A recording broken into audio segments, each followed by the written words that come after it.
Salam bahagia untuk kita semua. Selamat bertemu kembali pada pembelajaran matematika yang mudah dan menyenangkan. Tentu saja bersama saya, Lutfi Zeta. Semoga kita semua dalam keadaan sehat dan penuh semangat. Anak-anakku yang berbahagia, pada pertemuan yang lalu kita sudah belajar tentang himpunan dan segala hal yang menyangkut tentang himpunan, dari mulai definisi sampai pada aplikasinya. Maka pada pertemuan kali ini kita akan belajar tentang bentuk aljabar. Lebih fokusnya pada definisi dan unsur-unsur bentuk aljabar. Setelah kalian menyaksikan video ini, kalian akan dapat mendefinisikan pengertian bentuk aljabar dan unsur-unsurnya dengan membuat ekspresi bentuk aljabar dari permasalahan kita sehari-hari. Perhatikan ilustrasi berikut. Pada hari Minggu, ibu pergi ke pasar membeli 12 buah apel dan 10 buah jeruk.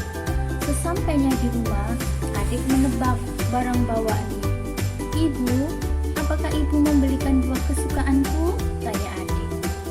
"Pasti, nama depannya A," kata adik. "Tentu saja," jawab ibu.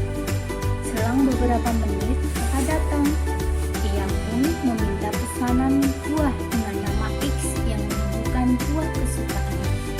Setelah tas belanjaan ibu dibuka, ternyata ada 12 buah inisial A kesukaan adik dan 10 buah inisial E kesukaan kakak. Mereka berterima kasih kepada ibu yang telah membelikan buah dengan inisial A kepada adik dan buah dengan inisial X kepada kakak. Mereka sangat bahagia. Mari kita analisis cerita tersebut. Jika buah apel yang didapat adik kita ganti dengan A dan buah jeruk yang didapat kakak kita ganti dengan X, maka 12 buah apel dan 10 buah jeruk akan ditulis 12 apel dan 10 jeruk. Kalau kita ganti apel dengan huruf A dan kita ganti jeruk dengan huruf X, maka akan menjadi 12A ditambah 10X. Bentuk 12A ditambah 10X disebut dengan bentuk aljabar. Nah, anak-anak, sekarang kita akan ketahui pengertian bentuk aljabar dari kisah tadi. Bentuk aljabar adalah suatu bentuk matematika yang dalam penyajiannya memuat huruf-huruf untuk mewakili bilangan yang belum diketahui. Contoh, 12A ditambah 10B ditambah 30. A dan B adalah mewakili sesuatu yang belum diketahui atau disebut dengan variabel. 12 dan 10 menunjuk banyaknya A dan B atau yang disebut dengan koefisien. Sedangkan 30 merupakan angka yang berdiri sendiri yang tidak terikat atau tidak menunjuk banyaknya variabel dan disebut dengan konstanta. Nah, sekarang perhatikan skema berikut. 2A ditambah 5A pangkat 2 dikurang 7. Mari kita ikuti. 2 merupakan koefisien dari A. A adalah variabel. 5 adalah koefisien dari A pangkat 2. Sedangkan A pangkat 2 sendiri adalah variabel. Negatif 7 adalah konstanta. Ingat, jika tandanya negatif tetap ditulis negatif, jika tandanya positif maka nilainya positif. Nah, dari skema ini, adakah kalian yang sudah mengetahui unsur-unsur aljabar? Ya, kita lihat seperti apa unsur-unsur aljabar. Masih pada skema, ini adalah unsur-unsur bentuk aljabar.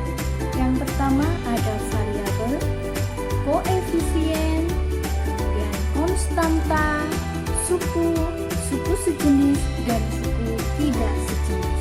Sekarang kita akan mengerti pengertian variabel. Variabel adalah suatu simbol yang memiliki suatu nilai tertentu. Biasanya variabel berupa lambang, atau simbol atau huruf kecil dari A sampai Z. Kemudian koefisien. Koefisien adalah faktor konstanta pada bentuk aljabar atau sering disebut dengan bilangan yang terletak di depan perubahan. Bagaimana dengan konstanta? Konstanta sendiri merupakan bilangan tetap atau suku yang tidak mengandung perubahan atau variabel. Yuk kita lihat ilustrasi berikut. Jika saya memiliki dua buah kotak buah, yang pertama kotak buah A dan yang kedua kotak buah B. Di dalam kotak buah A, saya menyimpan 5 apel dan 4 jeruk. Kemudian di dalam kotak B, saya menyimpan 7 apel dan 9 jeruk.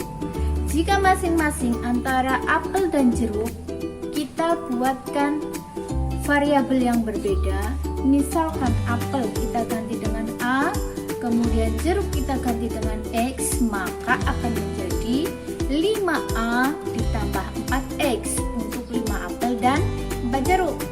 Dan akan menjadi 7A ditambah 9X untuk 7 apel dan 9 jeruk. Nah, dari ilustrasi tadi, kita akan mengelompokkan antara jeruk dan apel berdasarkan jenisnya. Jadi nanti jeruk dengan jeruk dan apel dengan apel. Dari hal tadi terdapat 12 apel dan 13 jeruk yang akan kita tulis menjadi 12A dan 13X. Ekspresi bentuk aljabar dari pernyataan tadi akan menjadi 12A ditambah 13X. Dari ekspresi tadi, kita akan menemukan suku-suku sejenis dan tidak sejenis. Apa itu suku? Suku adalah bagian dari bentuk aljabar yang dipisahkan dengan tanda tambah atau tanda kurang. Sedangkan suku yang memiliki variabel yang sama dan pangkat dari variabel juga sama disebut suku sejenis. Suku-suku yang memiliki variabel yang berbeda atau variabelnya sama, maksudnya hurufnya sama, tapi pangkat dari variabel itu tidak sama, maka disebut suku tidak sejenis.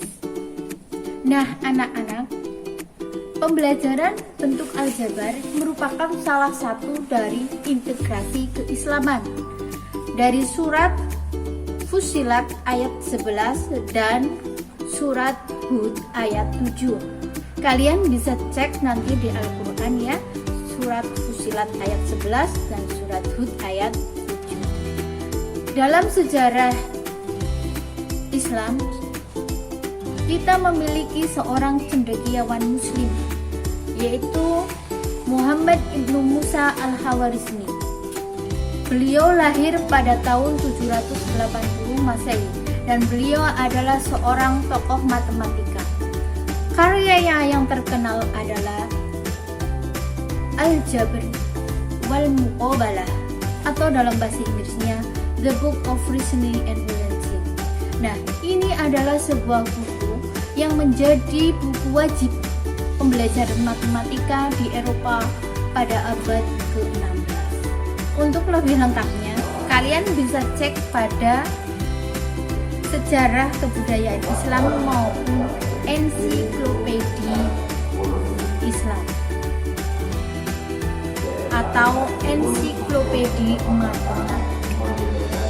Dan kita belajar aljabar bukan tidak ada fungsinya. Kita bisa menerapkan dalam kehidupan sehari-hari, terutama dalam bidang ilmu ukur dan dalam bidang ekonomi. Nah, anak-anak yang berbahagia, untuk tugas pertemuan kali ini, kalian cukup tuliskan cerita yang pernah kalian alami dan ekspresikan ke dalam bentuk aljabar.